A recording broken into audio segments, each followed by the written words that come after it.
Always had this sway about him, told me he got it from his father. I asked him his life story. He said there is no author, but he remembers Saturday mornings watching Subliminal and Author.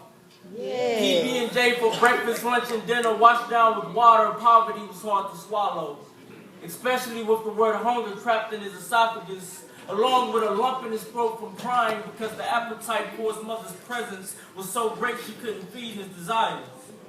So much on her plate, she seen the fork in the road and split, left 6 kids split and fostered. He grew up without some siblings. Still hungry for love, so he decided to whip something up in the kitchen, not chicken or fat back. He says in the South, you keep the C at an R, keep the ACK, and everything else you subtract. Survival is math. East Nashville is where he learned that. But he told me chemicals were too complicated and he'd rather mix up his words and put verbs in a blender so he could stir up some action. Be proactive. At 14, he was using Proactive, clearing up his face so he could look good in those YouTube videos of him spitting that life story with no author, foster. Family say he could make it into Harvard, but when they first got him, they said he was retarded, talking about that boy got smart. But he told me he'd been smart. Just never trusted anyone enough to share his food for thought. He's so used to people splitting off, he's always had that way about him.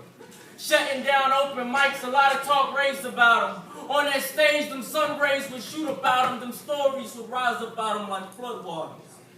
And he would watch his eyes gargle, gasping for air, in that flow he took breaths away. Like God did his mother's on a February 2011 morning, heart morning. And you would think he cried so much as a child over his mother's absence, he'd be used to it by now, but he says this was different.